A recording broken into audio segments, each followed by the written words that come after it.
जय हिंद दोस्तों। तो आप सब लोग तैयारी कर रहे होंगे, दूसरा शाही स्नान भी हो गया है महाकुंभ का। तो अब महाकुंभ जाने की तैयारी कर रहे होंगे। तो मैं चाहूँगा पहले आप ये जान लें, महाकुंभ जो है ये 12 साल के 12 गैप के बाद यानी 144 साल बाद आया है। और हर व्यक्ति को वहाँ जाना चाहिए, लेकिन वह कोई पर्यटक स्थल नहीं है, वह कोई टूरिस्ट प्लेस नहीं है, पिकनिक स्पॉट नहीं है कि आप जाएं और आपको वहाँ पर प्रॉपर मैनेजमेंट मिले। विश्व में कहीं पर भी आप चले जाएं, 10 से 15 करोड़ की जनसंख्या का वो एक साथ देखने का मौका शायद कहीं ना मिले।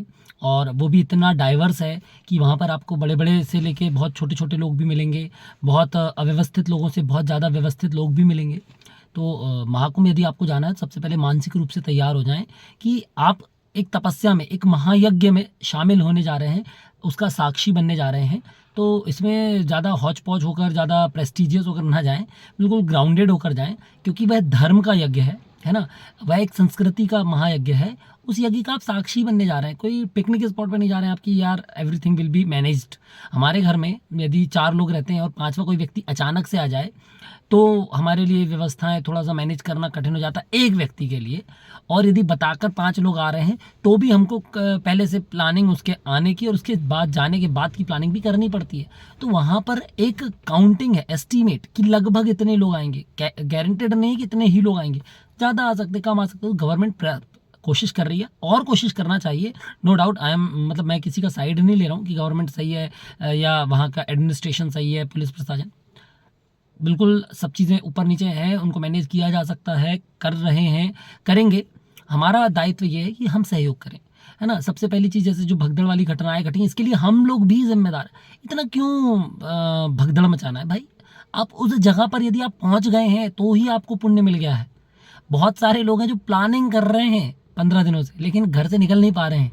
बहुत सारे लोग हैं जो रिजर्वेशन करा लिए हैं लेकिन तबीयत खराब हो गई है। बहुत सारे लोग हैं जो आधे रास्ते जाकर परेशान होकर लौट आए। तो ऐसा कुछ नहीं है। दूसरी चीज़, किसी का वीडियोस देखकर, किसी के ब्लॉगिंग्स देखकर, किसी के यूट्यूब के हिसाब से, किसी के इंस्टा रील्स के हिसाब से मत जाइए। आप वहाँ खुद जाइए, आप वहाँ जाकर स्वयं उस बात की, उस जगह की अनुभूति करिए, उसको महसूस करिए। तब आपको सच में समझ में आएगा महाकुंभ क्या है। तीर्थराज प्रयाग, यानी कि जिसको आप प्रयागराज कहते हैं, वो तीर्थों का राजा है ना। वह जगह जो है तीर्थों का मतलब सबसे सर्वोपरि है। तो उस तीर्थ को आप महसूस करें, उस तीर्थ को प्रणाम करें। वहाँ पहुँच रहे हैं, आप सौभाग्यशाली हैं।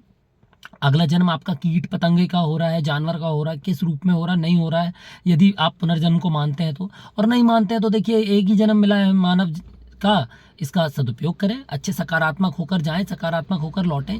शिकायतें करना अच्छा है, ठीक है, करिए शिकायत, कुछ चीज़ें होनी चाहिए, सुधार होना चाहिए, संभावना। हमारा योगदान क्या है उसके प्रति, ये महत्वपूर्ण है। यही महाकुंभ है, यही असली तपस्या है थोड़ा सा। और जब आप कभी किसी भी धार्मिक स्थल जाते हैं, दुनिया के किसी भी जगह जाएं, थोड़ा कष्ट तो होना चाहिए ना, तब तो आपको उसका आनंद मिलेगा, तब तो आपको उत्साह उसका समझ में आएगा।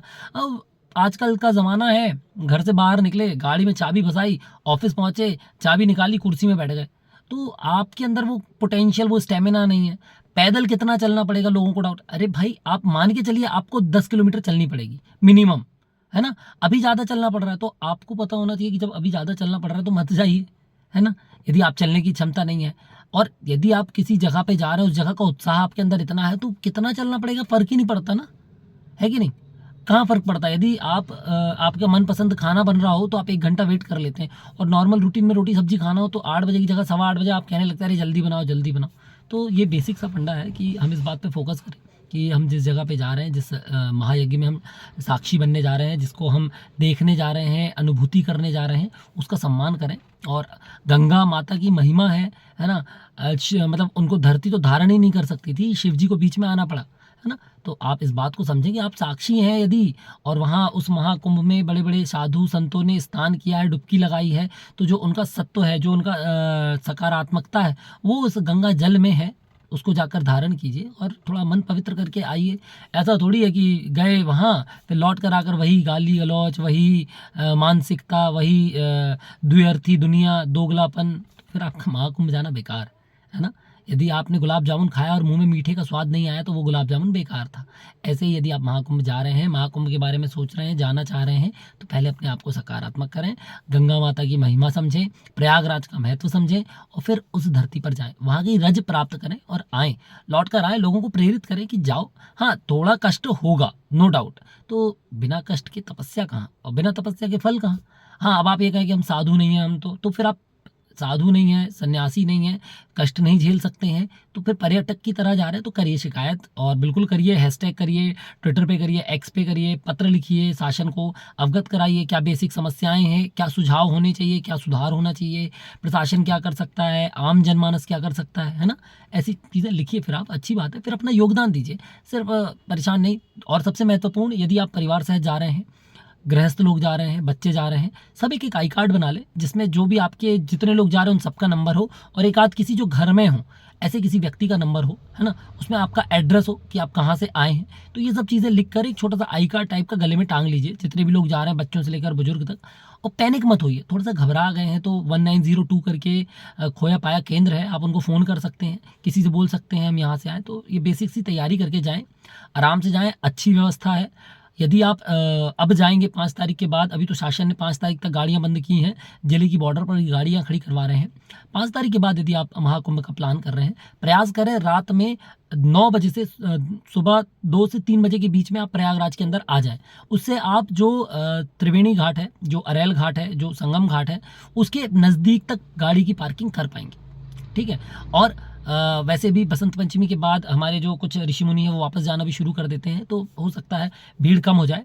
तो आने वाले दिनों में बहुत आपको खुलापन महसूस होगा। जिनको भीड़ से समस्या थी, जाएं, ज़रूर जाएं, जितने लोग जा सकते हैं प्रयास करें, ज़रूर जाएं। कोशिश करें 4 व्हीलर से कम ट्रैवल करना पड़े, पब्लिक ट्रांसपोर्ट का ज़्यादा यूज़ करें, और ज़रूर जाएं और आकर हमें अपने भी अनुभव साझा करें। हम फिर जाएंगे, अभी हम होकर आए हैं, हम फिर जाएंगे। इस बार 2 से 3 दिन रुकेंगे, साधुओं के पास बैठेंगे, लोगों के पास बैठेंगे, लोगों से और कहानियाँ सुनेंगे महाकुंभ के प्रताप की, क्योंकि ऐसा मौका महाकुंभ का तो 144 साल बाद आता है, और कुंभ फिर लगना ही है सिंहस्थ में अगले साल। तो हम वहाँ भी आपसे मिलेंगे, तब तक फिर मिलते हैं। जय जय गंगे, हर हर गंगे।